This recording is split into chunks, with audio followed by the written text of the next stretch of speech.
Abrimos aqui um período de dúvidas, de debate. Eu, se calhar, partilhando aqui uma dúvida que alguns colegas terão, o doutor referiu o acórdão, a jurisprudência comunitária sobre que permite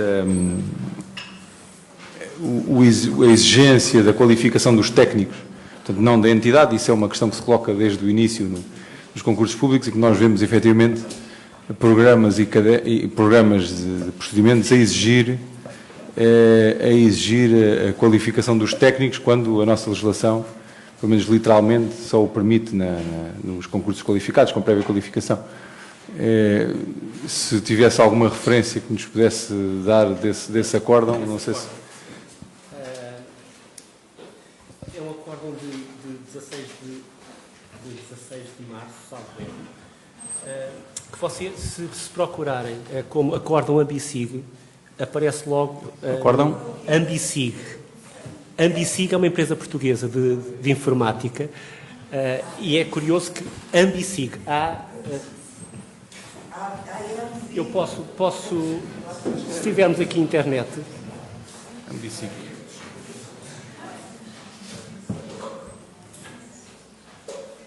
Será aqui o...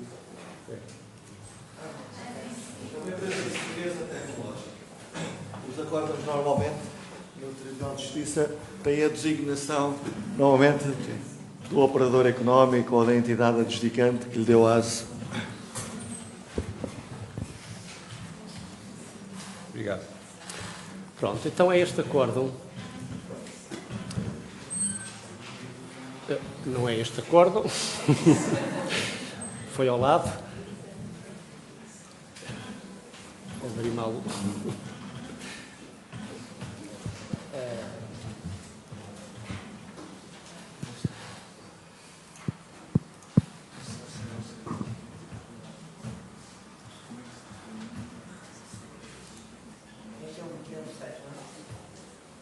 Pronto, e nós, se pesquisarmos aqui, portanto, é o acórdão 26 de março,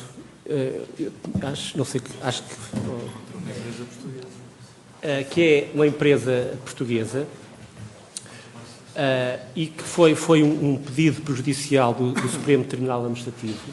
E, portanto, só para vos dizer, como disse o Dr. Fernando Silva, nos acordos do Tribunal de Justiça, eles são conhecidos pelo nome da empresa. E hoje o acórdão mais importante do Tribunal de Justiça deste ano é o acórdão Ambicig, que a determinada altura, e aqui não vale a pena estarmos, diz mais ou menos isto.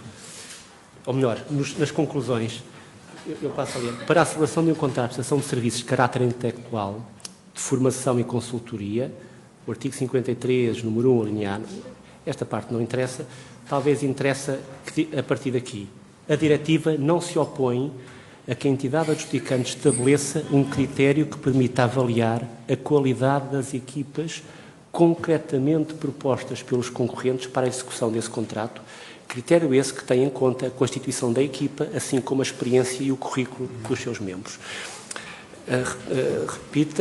Vou repetir, não se está aqui a avaliar o concorrente, porque esta equipa até pode não fazer parte da estrutura orgânica, da estrutura do concorrente, ou pode contratar estes elementos no mercado, mas este acórdão, de certa forma, isto já está nas diretivas, mas este acórdão tem este peso importante porque não só vai criar uma nova jurisprudência dentro do Tribunal de Justiça. O Tribunal de Justiça da União Europeia até hoje sempre disse o contrário, sempre que se disse que avaliar a equipa estava-se a avaliar indiretamente o operador económico e, portanto, por isso é que fez jurisprudência, não é?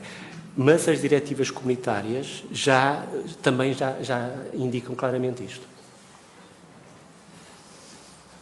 Portanto, é o acórdão, não sei se tiraram o número, é o processo C-601/13. Relativamente a esse ponto, um jurista da nossa praça explica bem esta distinção entre o que é avaliar o currículo da empresa e o que é avaliar, no fundo, a proposta da empresa nesta vertente curricular. Parece a mesma coisa, não é? explica-se da seguinte forma. Uma coisa é avaliar o passado e o presente da empresa, outra é avaliar o futuro. Quando se diz na capacidade, quando eu exijo que uma empresa tenha determinado currículo, eu estou a avaliar o seu passado. Portanto, quando lanço um concurso limitado, eu estou a avaliar a experiência da empresa no seu passado. O que é que ela fez de relevante em contratos idênticos àquele que eu estou a pôr em concurso. Aqui não. Aqui, num concurso público, eu estou a avaliar e a comparar propostas, sendo que um dos elementos da proposta pode ser a equipa técnica que a empresa põe à minha disposição. Portanto, eu estou a avaliar o currículo, mas para o futuro. Não me interessa o que é que ela fez para trás. Interessa-me é saber se é um serviço intelectual, quem é o indivíduo ou os indivíduos que a empresa põe à minha disposição. Porque isto não é indiferente. Aliás, muitas vezes é aqui que as entidades públicas eram de alguma forma enganadas, porque diziam no documento de concurso que querem que o serviço seja prestado por um técnico com determinada nível, sendo que uma proposta era mais cara, porque de facto cumpria esse nível qualificativo, e a outra não. E, portanto, o trabalho, em vez de ser feito por um sénior, por exemplo, era feito por um estagiário. Naturalmente, o estagiário fica mais barato que um sénior. Portanto, a questão é esta, e a Comissão Europeia e o Tribunal da União Europeia percebeu isso. Portanto, não estamos a avaliar o currículo passado da empresa. Estamos a dizer o que é que esta empresa, em termos curriculares, nos dá para o futuro e no nosso contrato. Uma coisa em abstrato, outra coisa em concreto. Não me adianta o que é que ela fez. Adianta-me é saber. Outro exemplo. A empresa pode dizer, no meu currículo, empresa de construção, no meu currículo tenho 100 engenheiros. 100 engenheiros que fizeram obra em todo o mundo. Ok, está bem, isso é bom. Isso é um bom ponto de partida. Mas eu quero saber nesta minha obra que eu vou pôr a concurso, quem é que os senhores vão pôr a dirigir a obra. E é aqui que eu vou usar como método comparativo ao nível das propostas. Mas, mais uma vez, vou comparar propostas, não vou comparar currículos em abstrato. Agora, esta matéria que está neste acórdão também encontramos-la no artigo 67, número 2, a linha B da Diretiva Clássica, quando o legislador comunitário nos diz que os critérios de adjudicação podem compreender, por exemplo, organização, qualificações e experiência do pessoal encarregado da execução do contrato em questão, caso a qualidade do pessoal empregue tenha um impacto significativo no nível da execução do contrato. Portanto, isto já está nas diretivas... Nas 2014. Portanto, no fundo, há aqui uma posição, digamos... Isso estava na 2004, mas relativamente ao concurso com prévia qualificação. Concurso limitado prévia qualificação. Agora está como critério de adjudicação, não como critério de qualificação, mas como critério de adjudicação. Portanto, há aqui, digamos, uma posição concertada entre as próprias instâncias comunitárias, Conselho e Parlamento e o Tribunal de Justiça.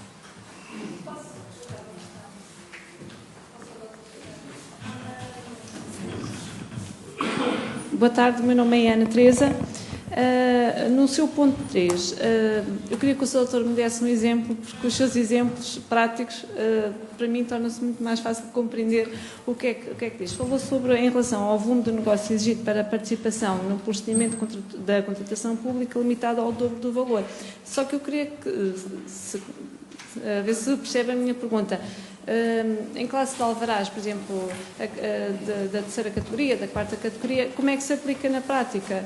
Por exemplo, quando fala do limite do dobro do valor, como é que percebe a minha questão? Não é relativamente a alvarás, é relativamente a negócio. Não é aplicado aqui também para alvarás? Essa questão não tem uma relação direta com os alvarás, é independente dos alvarás. Até porque essa questão pode-se colocar em todos os tipos de contratos, mesmo nos contratos de bens e serviços. Portanto, não podemos fazer a associação ao nível da alvará. A empresa pode ter um alvará mais pequeno, até porque chega, mas realmente tem um volume de negócios muito superior. Portanto, não podemos fazer essa leitura.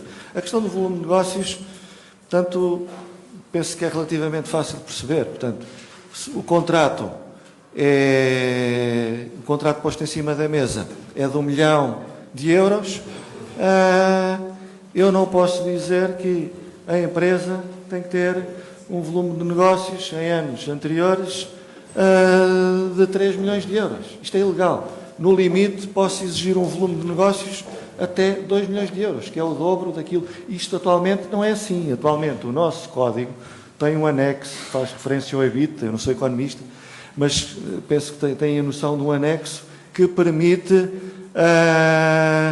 uma exigência que pode ir até, um coeficiente que pode ir até 10 vezes mais o valor do contrato. E nos concursos por prévia qualificação, exatamente. Só pode ser utilizado nos concursos limitados prévia qualificação. Ora, na prática, essa regra pode ser utilizada para condicionar o mercado. Lá está, não cumprindo o princípio da proporcionalidade. Quando se institui esta regra é para quê? Para dar uma margem de segurança no sentido de que aquela empresa tem capacidade, tem arcabouço financeiro para se financiar, para ir ao mercado, para comprar os bens que tem que comprar para fornecer. Estamos a falar normalmente, muitas vezes, de empresas que não são elas próprias empresas de produção, não é? São empresas que compram para depois revender. Portanto, se têm que comprar, têm que ter alavancagem financeira para poder comprar, ou eventualmente para ir pedir um empréstimo, o que quer que seja. Se é uma construtora, naturalmente tem que ter arcabouço financeiro para alavancar a obra. E, portanto, a questão do volume de negócios tem a ver com isso. Empresa que não está limitada e que praticamente não tem capacidade para se lançar naquele concurso público. O dobro, em vez do 10 vezes mais, de facto, põe aqui, como disse o Dr. Fernando Batista, claramente é uma regra adequada a um princípio, que é o princípio da proporcionalidade. De facto, a nossa norma é, de facto, desproporcional. Poderia, eventualmente, a diretiva, não sei se será o caso, não li ainda, falar também do valor da própria exigência relativamente aos próprios contratos, em que muitas vezes se exige, por exemplo, 2 ou 3 contratos de valor muito superior àquele que se pretende celebrar e, portanto, esse é um dos aspectos que também normalmente é utilizado para, de forma menos igualitária, discriminar no momento da adjudicação.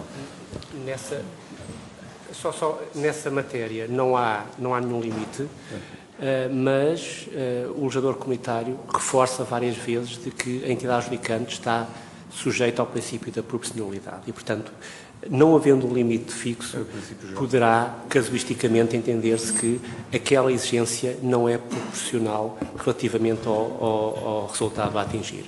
E, portanto, poderá ser sempre invocar este princípio, não a norma, mas o princípio.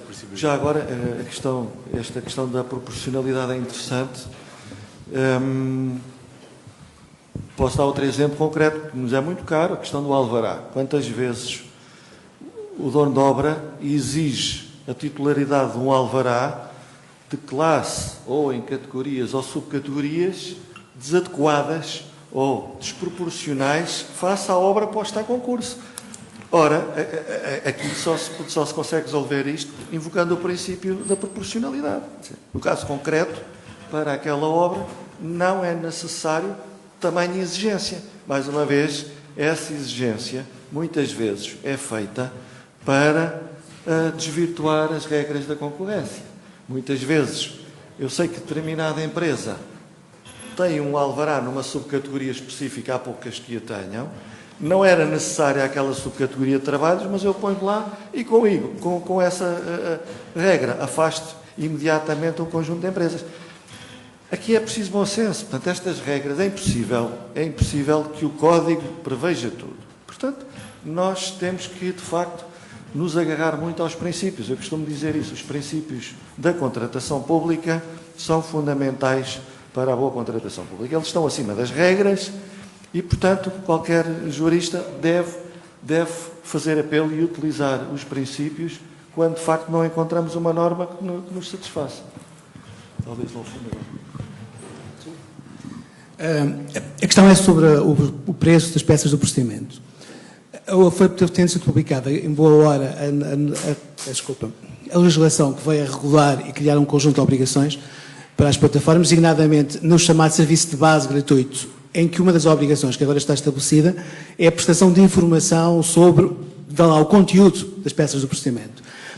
Eu penso que sei a resposta, mas de qualquer maneira também não tenho tantas certezas como isso. O que eu queria saber é se aquela informação sobre o conteúdo das peças do procedimento significa uma informação adicional que tem que ser prestada numa mera síntese sobre o que é que são as peças do procedimento, não sei bem o quê, ou então é a obrigatoriedade da disponibilização gratuitamente, já da próxima semana, de todas as peças do procedimento, independentemente, vamos agora ao baixo do teu exagero, do próprio programa do procedimento, ter estabelecido um preço para a sua apresentação. E é esta a questão. Queres responder? Pronto, até ao novo código, de facto, é possível cobrar-se pelas peças do procedimento, para se fazer o download. Mas aqui estamos a falar de duas situações distintas. Uma é a própria entidade adjudicante ter decidido que aquelas peças deveriam ter um custo. Um custo que, repito, não funciona para suportar despesas, funciona um pouco para que quem obtenha as peças, pelo menos, demonstre interesse. Porquê? Porque quando as peças são gratuitas e a plataforma registra todas as pessoas que fazem o download da peça, para a plataforma essas pessoas adquiriram qualidade interessada. E podem não ter interesse nenhum, só foram lá ver o que é que se pretende, que caderno de encargos é que está feito, que projeto de execução. Portanto, hoje, quando foi no nosso código, a possibilidade de se prever o pagamento de um preço pela obtenção das peças visa não suportar encargos, mas visa exatamente criar aqui um crivo para que quem as obtenha, pelo menos, demonstre algum interesse.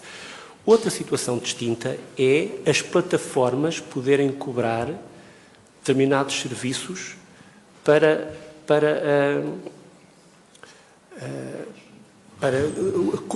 determinadas comunicações. Eu diria, esta lei 96 está pensada já na perspectiva do Código ser alterado e, portanto, uma das situações que irá ocorrer é não ser possível cobrar peças. Eu diria que hoje, se uma entidade adjudicante, porque a lei ainda o permite, tiver previsto o pagamento de um determinado custo, as plataformas não podem divulgar essas peças, sob pena de se estar aqui a contrariar uma norma legal que permite à entidade adjudicante não permitir o download gratuito. Não sei se... Talvez eu possa ajudar aqui a esclarecer um aspecto. O colega falou aí duas questões, de facto. Falou na questão da distinção entre os serviços base e os serviços avançados, diretamente a ver com a questão das plataformas. E depois há outra questão que tem a ver com esta temática, que tem a ver com o acesso às peças do concurso de forma gratuita. Penso que são essas duas questões, se entendi. Sim, com um pequeno detalhe, agora talvez até seja um trecho. São essas questões, no sentido, porque eu até acho que já consegui perceber a resposta, eu também não vou dizer que não tenha alguma ideia do que é, mas a questão não é completamente duvidosa. Como é criar também um serviço adicional, já, que é uma informação eventualmente sintética sobre o conteúdo das plataformas, eu não sei se isso existe já, ou se isso é apenas, digamos, uma antecipação, ou, digamos, aqui uma descoordenação temporal relativamente a essa regra. Isto é que eu levantei aqui um pouquinho a questão, porque já vai ter que ser prestado um serviço, já para a semana. Será a entrega das peças gratuitamente, mesmo quando o dono da obra estabeleceu um preço? Parece-me um disparate, mas sei lá eu, não tenho ideias nenhumas sobre isso. O que é então? O que vai ter que ser prestado gratuitamente, digamos assim? As plataformas vão ter que fazer sínteses, estabelecer pedaços? Não. Há aqui uma questão que tem a ver com isto. Se bem me lembro, agora não tenho aqui a Lei 96 de cor, mas se bem me lembro, a Lei 96 já prevê esta questão da disponibilização das peças do concurso de forma gratuita em área livre nas plataformas. E, portanto, essa norma entra imediatamente em vigor na próxima semana. Porque, efetivamente, se não tivéssemos esta lei, a questão da disponibilização livre e grátis ficaria dependente da revisão do CCP. Não é? Porque ainda estamos no período de transposição, até abril de 2016 é que tínhamos que incorporar essa gratuitidade. Porque o atual Código ainda tem aquela norma que diz as entidades podem pedir um preço para aceder às peças, mas também é verdade, depois diz outra coisa, mas esse preço tem que ser devolvido às empresas que se mantiverem em concurso. Portanto, isso era só uma forma de evitar aquela situação de empresas que nem querem concorrer, mas de facto querem ficar com as peças de concurso. Portanto, e estas tinham que pagar e não voltavam a ver o dinheiro. O legislador europeu foi mais longe e disse, não, os documentos de concurso, quando falamos em documentos de concurso, além do anúncio, falamos no programa de concurso e no caderno de encargos, essas peças devem ser de acesso livre e gratuito. Ponto. E não é para interessados. Eu diria, na leitura da diretiva, é mesmo para desinteressados. Ou seja, a partir de agora, qualquer cidadão tem a possibilidade de ver não apenas o anúncio, mas inclusive o caderno de encargos e o programa. Ponto. Não tem que se registar. Isto agora vai para a questão que colocou das plataformas eletrónicas. No caso português, como é que nós interpretamos isto? Bom, eu digo de outro modo. Os outros estão muito mais atrasados que nós na contratação eletrónica, portanto eu não sei como é que vão fazer isto. Vão disponibilizar os documentos eletrónicos, nem que seja no portal da instituição pública que está a lançar o concurso. Mas tem que o fazer, ponto. No nosso caso, nós temos as plataformas. Portanto, os procedimentos concursais são obrigatoriamente feitos em plataformas eletrónicas e, por isso, se bem me lembro, ficou uma norma já nesta lei que, de alguma maneira, revoga a disposição do Código. Ainda por cima estamos a falar de uma lei, mais recente ainda por cima, e tem lá uma norma que diz claramente que as plataformas têm que disponibilizar em área de livre acesso e gratuitamente os documentos de concurso. Portanto, o que é que isto significa? Que significa que em concursos abertos a partir de 17 de outubro, data da entrada em vigor da Lei 96, as entidades adjudicantes têm que ter o cuidado de disponibilizar às plataformas esses documentos, caderno de encargos e programa de concurso. Isso já o faziam, só que a grande mudança é esta.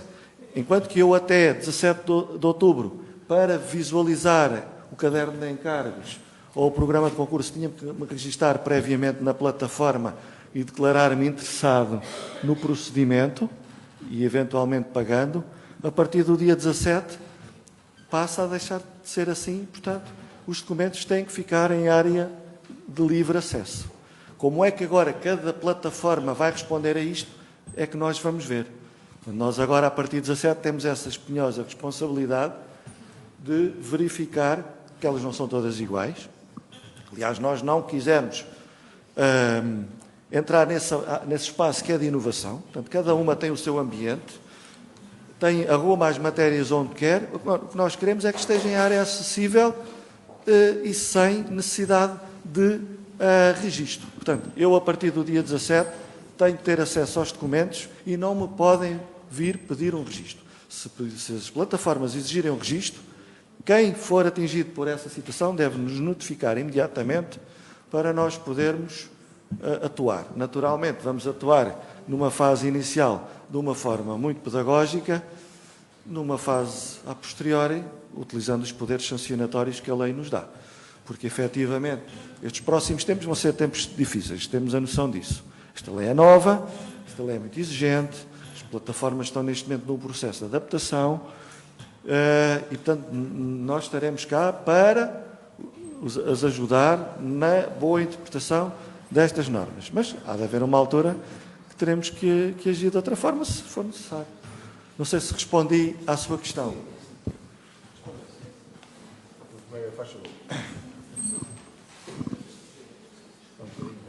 Já vai o microfone. Obrigado. Muito boa tarde. O meu nome é José Domingos Pereira Gonçalves e eu estive aqui a ouvir com muita atenção tudo, mas também me estive a lembrar de uma situação concreta que tem inundado a comunicação social estes dias, que é a questão da privatização da TAP. A minha questão é a seguinte: a ANAC deu luz verde à privatização, mas as normas que impôs, será que estão todas integradas no direito comunitário? É que eu tenho ouvido várias versões e há algumas que dizem que a ANAC está a extravasar as suas competências e que algumas dessas normas não se integram no direito comunitário. Tem que saber quem manda na TAP, tem que saber o que é que acontece se o consórcio se desfizer, tem que saber, tem que se impor que a maioria dos credores sejam europeus, tem que se impor que o presidente da administração, como sócio maioritário, toma as decisões sozinho, etc. Isso será mesmo imposição do direito comunitário, ou é uma tentativa de dizer não à privatização? Bom, como o colega compreenderá, isso é uma questão concreta. Nós não estamos aqui com a missão de responder a questões concretas dessa natureza. Aliás, questão que eu nem domino concretamente, e mesmo que dominasse também não iria emitir aqui a minha opinião sobre ela, com as devidas desculpas. Mais alguma questão? Não havendo, eu quero agradecer aos nossos ilustríssimos oradores, aos senhores vogais do Conselho Diretivo que aqui também fizeram o favor de estar presentes, e a todos vós. Há um lanche cá em baixo, há também uma exposição de pintura de um colega nosso, José Carvalhal, que não está ainda inaugurada, mas eu penso que já está disponível, portanto ele é capaz de não se chatear se por lá passarem. Agradeço a todos vós estarem aqui presentes, para vos dizer que este ciclo de 3 conferências terá a última no próximo dia 5 de novembro, se não me engano, pelas 3 horas, sobre matéria contraordenacional, que é uma matéria que nos diz particularmente respeito e de grande interesse. Muito obrigado, boa tarde.